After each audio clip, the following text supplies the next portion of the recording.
times since I tied a video now, made a video. The reason is because of a lot of work, and I've been doing some other stuff, so I haven't had the time to do it. But now I decided to make a video.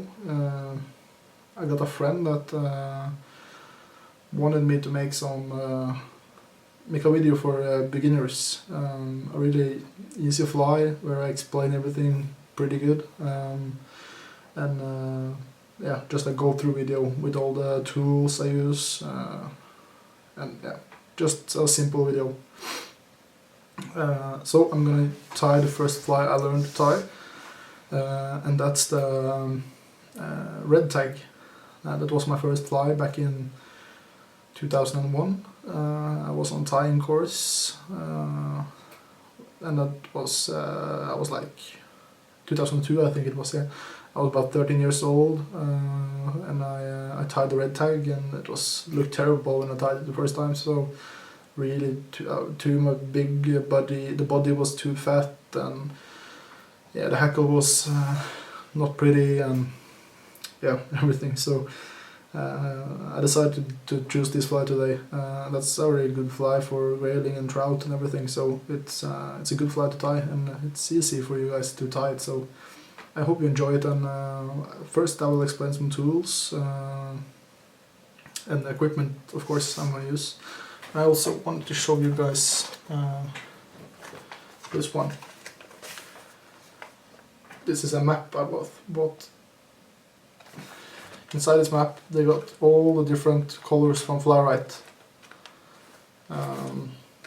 So it's almost all collection, but not the special ones, of course. But yeah, well, here you got everything. So really good, and you keep control of your dubbing. It's pretty easy. Bought this for 750 NOK, so Norwegian crowns. So if you want to buy one and keep control of your dubbing, it's a good idea, and yeah, it's nice to have. So okay, let's start. Of course, the vise I use is it's Dynaking vise. It's an indexer. It's the top Dynaking model. You can watch it here. So this is how it looks. There's no point to invest in a vise like that in the beginning, but this vise I will have this for maybe 20 years. So and the steel quality is really good. And the tools I normally use, it's of course the tying the thread holder that uses the threads. So just put the thread through, and it's easy to use. So using the different threads, of course. But I got a lot of them actually. This one is from Mark Pedichan. This is a CNF, expensive holders, or you can just buy a normal simple one. But the important thing is that you have the porcelain in the front, because your thread can break pretty easy off if you don't have that. Scissors is maybe one of the most important tools. I got one big one from Mark Pedichan that I use for when I'm going to cut big stuff and deer hair and stuff like that. And I also got a small one from Mark Pedichan. And I got two other ones from TMCO, one black and one blue. These ones I'm using for, the black one is so bad now, so I use this to cut metal chains and stuff. It's not good at all, but I know, not smart. But this one I still use sometimes for other stuff. Yeah, you want to have a dubbing twister, like if you're making a dubbing loop or stuff like that. I'm using the Mark Pedichan loop, so you put the loop inside there, and then just close it like this, and then you can just spin then you're making the loop. It's pretty simple. Just Google it and you can find it. And then or you can use this one. This is a more simple version. The other thing I use is a Tubby Needle, of course. That's very important. This is one from the CNF. It's also got a dubbing brush as well. You can brush up your dubbing, or yeah, and you can use this one to the sharp edge to take out dubs, split your thread, stuff like that. You can also use the back end where there is a hole to make to fasten the thread in the end. Yeah, of course, using a hair stacker to stack the deer hair or the elk hair. I got a lot of magic tools from Perichan as well to work with the CDC. What else do I have? Yeah, of course, you can have a scalpel. Very important if you want to cut something. I use a broken teeth brush to mix the dub up sometimes. Yeah, of course. I'm using a UV glue, UV lamp that I'm using to strengthen up the glue. The UV glue I use is the deer hair, super fine. I also have the diamond hard one, but I use the superfine most. And that's basically, I think, the stuff I use. Of course, I got a lot of Tubby Needles, and I got a lot of thread holders and stuff like that. So it's important to have a lot of them, because you often use it to different purposes. I also got a pin set to take up my bead heads. Yeah, well, I showed you this earlier, but measuring tool for the hackle is good to have.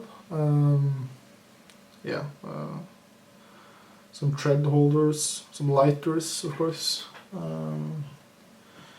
And I got some tube tools as well to tie tube flies. So, but we don't have to get into that now. And that's it. So that's the basic tools you need to tie flies. And a good lamp, of course. I got a lot of lamps in there, but I'm using one from Staples at the moment, and it's pretty good. It's LED light. It's giving a blue light, and it's really good. And also I have a light that I can fasten into the vise from Manuel. When I'm traveling, I'm having this light with me, so I just fasten that to the vise, and I'm using it. So, and you can also have a lot of accessories on the vise, like fly holders, backlight compensations. If you don't want to get divorced before you're 30, you can buy one of these. It's a bag that collects all the garbage from the fly tying, so I just, especially the tying deer hair flies. Yeah. Okay, so let's go into the materials for the fly today. I'm using a hook size 13 Tiemco 103 BL. You've seen this before if you have been watching my videos. It's a dry fly hook, one of my favorite hooks. For the body of the fly, I'm using some peacock eye. You can buy these in stripes and etc. It's really easy to get hold of them. I'm using a light version of the gold rib. This is not a wire. This is just a this is light wire, not like a heavy wire. For the tail, I'm using a red, some red yarn. That's why it's called a red tag. It's got a red tag at the back. And we're gonna use some brown, ginger colored rooster capes. You can choose there between hen and rooster. Depends on if you want the fly to get fish under the water or if you want a red tag dry fly. So today we're going to tie the red tag dry fly. It's the same purpose, but use a more heavy wire and some softer hackle for a wet fly version. And you can also just use the hackle in front, but today we're going to tie the hackle through the whole body. So that's basically it. So let's just start with the fly then. Okay, so let's start. Using the black tying thread. It's very easy to just I'm fastening the thread like this, so just lay the thread down on the hook and then keep the other part of the thread, hold that with your left hand or the other hand that you hold your tying tool with, and then just tie it over. As you can see now, I can just let it go. Just tie this over and tie all the way to the back, like that. So it's important to keep the thread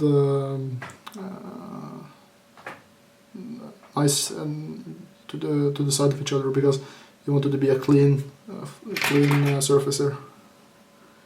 Then you just cut this off. Now the thread is on the hook. So now I'm cutting off some red yarn, just a small little piece, and you often want to have this through the whole body like that, because you want this to, so you don't get a clump in the middle of the fly. So just tie it in like this, and let it go all the way to the front. You can cut it off at the front part, and then just tie it in.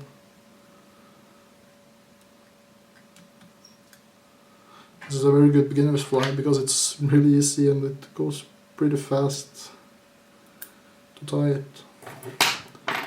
So like that.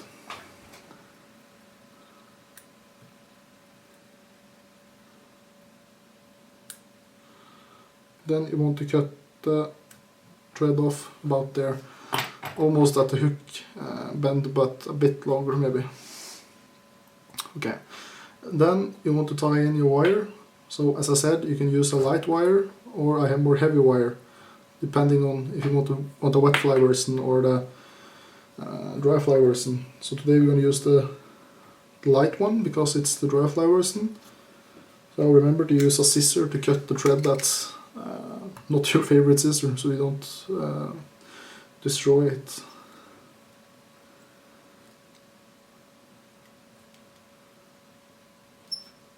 So just tie that in over the whole body as I did with the red yarn, and keep once forward and then back, and then just leave this hanging. Now you want to take out the peacock. You can try to find some, don't have to be the biggest fibers, but in this fly I normally use about 2 fibers. So I'll just cut this off.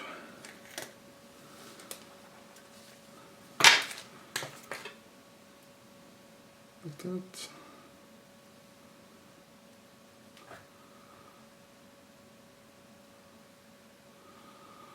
Then you want to tie this in about to the middle of, a bit longer than the middle of the hook, because then you collect. As you can see now, the body is already pretty nice. Okay. So like that, and then you can stop right at the front, like that. Then you take these pieces and then you just tie this in very close to each other.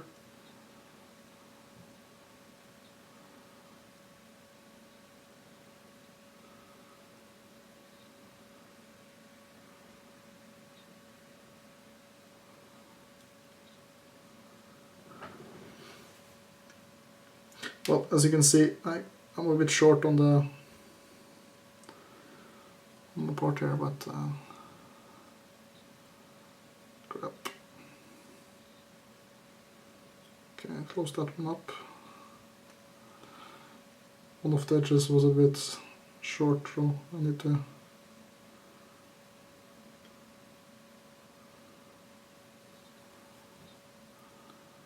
back.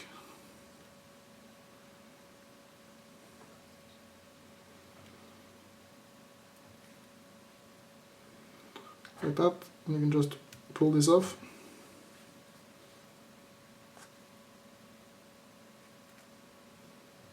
Okay, like that. So now you got a nice little body. This was maybe a bit too fat, but that depends on the length of your peacock. So maybe use a smaller one next time. But now you can see how we really see how the peacock looks and stuff like that. So I'll keep it like this. But if I want to tie off a new fly, I would probably use a smaller length of the fibers on the peacock. So okay, let's continue. So now I'm choosing out a feather. I already did that, brown one, ginger. I measured this with the tool I showed you, this tool. This is a feather for about size 12. This is a hook 13, but I use that size now. So we just lay down. I cut off the bottom edge of the feather, so the length of the fibers will always be the same. So I just lay it down like this and just tie it in. You can hold it out like this and then just tie it in.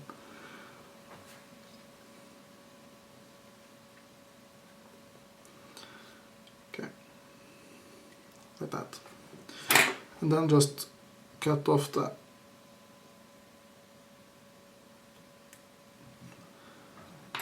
fibers. And now, yeah, I did not show you that earlier, or the whip finish, of course. I'll show that.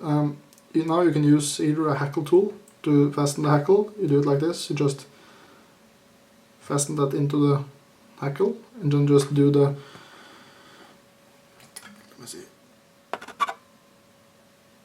Like that. Then you just rip this up with a couple of turns, and now as you can see, the body will get smaller because of the hackle. The body will get thinner, but at the same time it looks pretty nice. And now, as this is, just keep this hanging, and now I'm taking the wire and just let this go the opposite way as you did with you're tying when you tied the hackle in. So closing this up.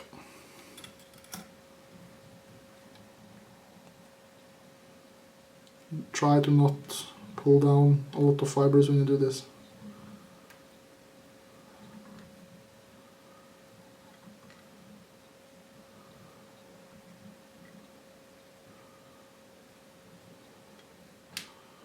Pull back the fibers.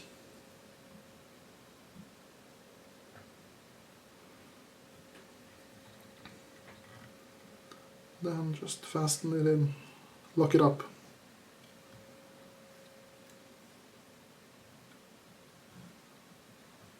Like that.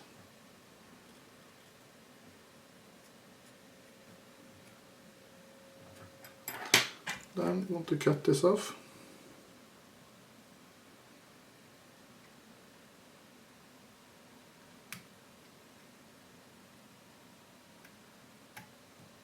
Okay. Now you can just use this as a saw and just saw it off.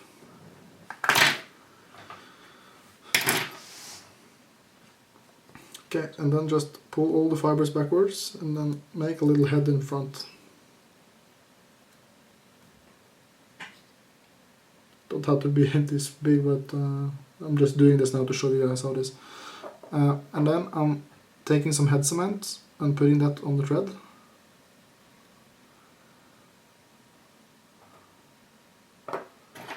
And then I'm using, okay, I'll show you how to use the whip finish. Okay, you place this, this part. It looks like this, the whip finish. I don't know if you can see it that easy, but here. You take the biggest part, this hook at the top here. You hook this under the thread. This is the first step. and then you take the other one at the top where the head cement is. So now it's diagonal down to the thread. And then you just make a spin, so it's an angle, and then just tie it up like that.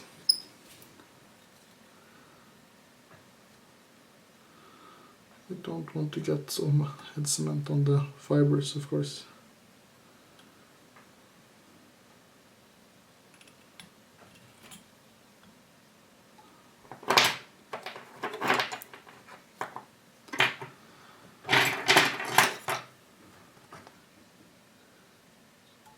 And just get this off. There you go.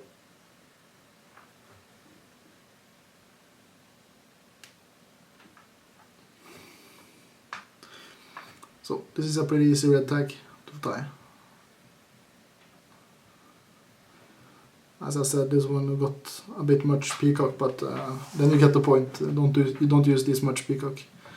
But this was easy to see, and that's why I did it. So just to show you guys how easy it is. So if you have any questions, just comment below the video, and I'll try to keep you guys more updated these days. So keep some more videos coming, and yeah, I'm really looking forward to the fishing season starting now. It's snow outside and it's cold, and yeah, I really need to fish some dry fly fishing soon, or some nymphing, or yeah.